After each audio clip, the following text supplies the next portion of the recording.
Hello guides, আজ আমি আপনাদের কাছে কমলাভোগ কীভাবে তৈরি করতে হয় সেটা দেখাবো। সাধারণত গোবিন্দভোগ চালের কমলাভোগ হয়, আমি এখানে দেরাদুন রাইসের কমলাভোগ করছি। কেননা ছেলের ইচ্ছা দেরাদুন রাইসের কমলাভোগ করো, তাই জন্য আমি এখানে 4 কাপ চাল নিয়েছি। আর এখানে কাজু কিশমিশ আর দারচিনি এলাচ এখানে সব রেখেছি। এরপর আমি চালটাকে ভালোভাবে ধুবো, দিয়ে পরের পদ্ধতিটা দেখাচ্ছি কিভাবে তৈরি করতে হয়। এরপর চালটাকে আমি ভালোভাবে ধুয়ে রেখেছি। তারপর আমি ফুটো বাটির মধ্যে ভালোভাবে ঝরিয়ে রাখবো, চালটা যেন জলটা ঝরে যায়। এরপর আমি ঘি দিয়ে চালটাগুলোকে পুরো একদম ভালোভাবে মেখে নেবো, যেন গোটা চালের মধ্যে ঘিটা ঢুকে। আমি এর মধ্যে হলুদ দেবো। এরপর আমি এর মধ্যে হলুদ দেবো, হলুদগুলো যেন গোটা চালের মধ্যে ঢুকে। এরপর আমি কড়াইয়ে তেল দিয়ে তারপর আমি যে এখানে কাজু কিশমিশ আর দারচিনি এখানে করে রেখেছি সেগুলো আমি ভাজবো একে একে।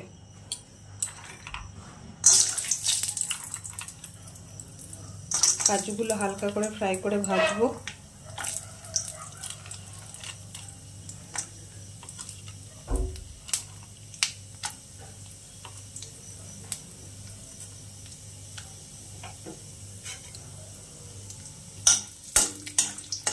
হালকা করে ভাজা হয়ে গেলে আমি এগুলো তুলে নেব।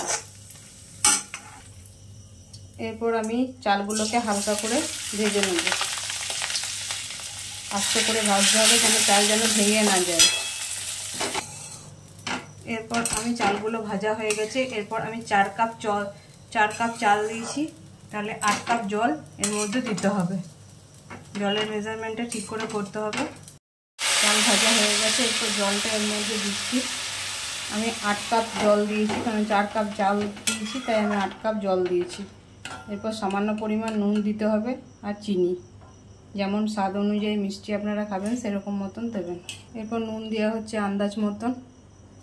এরপর 10 থেকে 15 মিনিট এটাকে ঢেকে রেখে দিতে হবে। তারপর চাল সেদ্ধ হয়ে গেলে আমি কাজু কিশমিশ আর চিনিটাকে এর মধ্যে দেবো। আমি এর মধ্যে চিনিটা অ্যাড করছি। চাল আমার সেদ্ধ হয়ে গেছে, একদম জল মরে গেছে। যেমন আপনারা মিষ্টি খাবেন সেরকম মতন চিনি আন্দাজ মতন দেবেন। কাজু কিশমিশ আর দারচিনি এলাচ যেগুলো ভেজে রেখেছি সেগুলো এর মধ্যে দিচ্ছি। দেখুন আমার একদম চাল একদম ঝরঝরে হয়ে গেছে, একদম চাল ঝরঝরে।